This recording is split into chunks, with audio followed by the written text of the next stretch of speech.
This happened when I was in college, during my second year.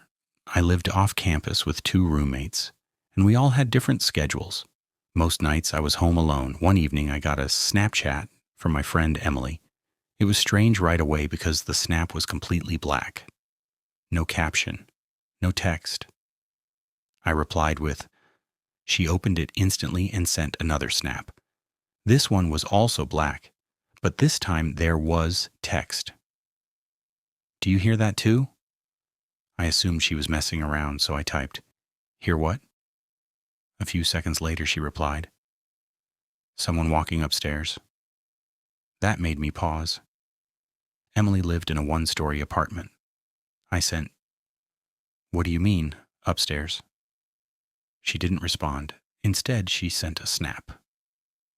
It was a picture of a staircase, not hers, not anyone's I recognized. The stairs were wooden, narrow, and poorly lit.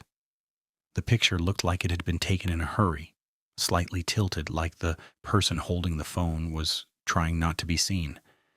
I typed her name and hit send. Delivered. Not opened. Then another snap came through. This time it was a picture of a hallway, white walls, closed doors on both sides. At the end of the hall was darkness. I felt uneasy now. Something about the snaps felt wrong. They didn't look like Emily's apartment, and she wasn't responding to my messages, only sending snaps. I decided to call her. She didn't answer. I tried again. Straight to voicemail. Then I got a text message from her. Why are you calling me? I'm at work. I stared at my phone. I asked her if she was snapping me. She said no. I sent her screenshots of the snaps. She replied almost immediately. I haven't used Snapchat all day. As I was reading her message, another snap came in from her account. This one made my heart drop. It was a picture of my living room, taken from the hallway. You could see the couch, the coffee table, the lamp I'd left on. I was frozen. I hadn't heard anything, no footsteps, no doors, just silence. I typed, this isn't funny. Delivered, not opened. Then a message came in, not a snap. Plain text. You shouldn't leave your door unlocked. I grabbed my phone and ran to my bedroom, locking the door behind me. My hands were shaking so badly I almost dropped the phone. I called the police. While I waited, I watched my Snapchat screen. Another snap arrived. This one was taken right outside my bedroom door. I recognized the frame on the wall, the carpet stain near the baseboard. The snap opened automatically, and for the first time, it wasn't just a picture. It was a video. Someone was standing there, breathing. You could hear it. Slow, deliberate breaths. Then a hand reached into the frame and tried the doorknob. It was locked. The video ended. Moments later, I heard sirens.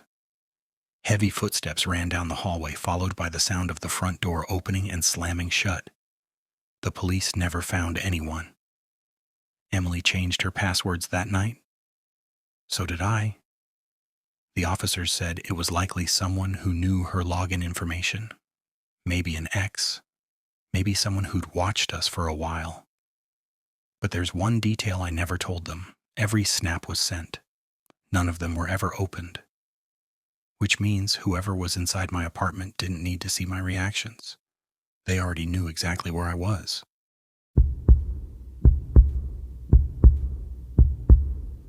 I was 18 when this happened, and at the time, Snapchat was basically my entire social life. I talked to friends on it, flirted on it, and kept streaks with people I barely knew just so the number wouldn't reset. I accepted friend requests pretty casually, especially if the person had mutuals or seemed normal enough. That's how I added him. His username was something generic like AlexM_93, and his Bitmoji was just a plain guy with brown hair and a hoodie. Nothing stood out. We had 3 mutual friends, so I assumed he went to a nearby school. He snapped me first with a blank picture and the caption, "Hey." I replied out of habit. At first, the conversation was boring, small talk. Where are you from? What school do you go to? That kind of thing. He said he was 19 and lived not far. I didn't push for details. I rarely did. But something I noticed early on was that he never sent live snaps. Every picture he sent looked saved. No movement, no blur, no random angles. Just still images. Sometimes it would be a picture of a wall, sometimes a street. Once, it was a dark room with the lights off. I didn't think much of it at first. Then one night, around 11 p.m., he sent me a snap that made my stomach tighten. It was a picture of the front of my house. I remember staring at my phone, waiting for the image to glitch or load differently, hoping it was just similar looking. But it wasn't. I recognized the cracked driveway, the tree leaning slightly to the left, even my mom's car parked on the street. I immediately typed, "Is this a joke?" A few seconds later, he replied with text instead of a snap. "I told you I lived close." I didn't respond. I locked my phone and went to the window, pulling the curtain back just enough to look outside. The street was empty. No cars, no people. Just the orange glow of the streetlight. I convinced myself it was a coincidence. Maybe he drove by earlier. Maybe he knew one of my friends and recognized the house. Still, I didn't sleep well. The next day, I didn't open his messages. I left him on delivered. I thought if I ignored him, he'd lose interest. That was a mistake. That night, I got another snap from him. This one was taken from closer, much closer. It was my front porch. You could see the welcome mat, the chipped paint on the railing, even the shadow of the porch light above the door. My hands started shaking. I opened the snap, but before I could respond, another message came in. "I like your light. It makes it easy to see inside." I turned off my bedroom light immediately. I didn't know what to do. Calling the police felt dramatic. How do you explain that someone sent you pictures of your house on Snapchat? I told myself he was probably sitting in a car across the street, messing with me. So I did the worst thing possible. I replied. "What do you want?" I typed. The message showed as delivered. Then, nothing. Minutes passed, then an hour. He never opened it. That's when it hit me. Every snap he'd ever sent me had been delivered, not opened.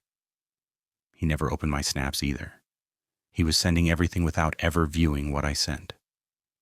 That meant he didn't need to. I blocked him immediately. I thought that would be the end of it.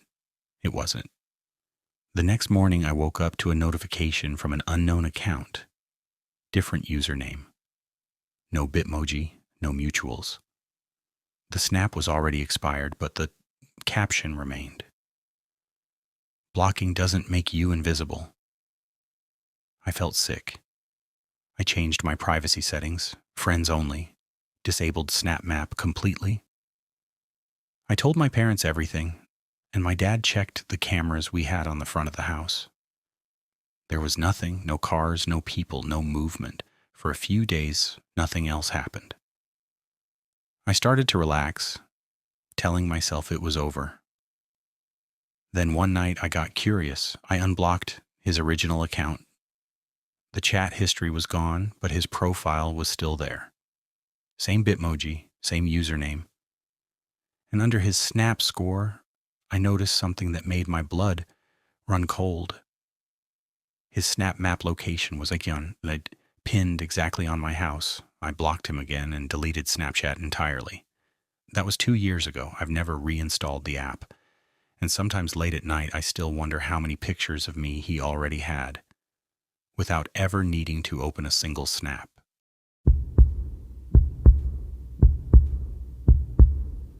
For most people, a group chat is just a place to send memes and plan weekend hangouts. For my friends and me, it was our lifeline. There were 5 of us, and we had a private Snapchat group where we'd send mindless streaks and updates throughout the day. But one Friday night in October, our group chat became the site of something I still haven't processed. It started around 11 p.m. I was home alone, scrolling through TikTok, when my phone buzzed. It was a notification from our group. User added to the group. No name, just a string of periods. We all assumed it was one of the guys making a joke or adding a burner account to prank us. But then the first snap came through. It was a video 10 seconds long of a dark street. The caption just said, "So quiet tonight." My friend Tyler messaged the group, "Who is this? Cut it out, man." The mystery user didn't reply. Instead, another snap arrived. It was a photo of a house. I felt a cold pit in my stomach as I realized I recognized the porch. It was Tyler's house. The photo was taken from the bushes across the street. Tyler immediately hopped on his story, posting a video of himself, looking out his front window. Not funny, guys. I'm calling the cops if you're actually outside. But the mystery user was faster. They sent a snap of Tyler at the window, taken from the darkness outside, captioned, "I see you looking for me." Panic erupted in the chat. We were all frantically messaging, trying to figure out who was doing this. Then the user sent a snap that made my heart stop. It was a photo of the back of my own head. I was sitting on my couch, and the photo was taken from the sliding glass door directly behind me. The caption was, "You're next." I didn't scream. I couldn't.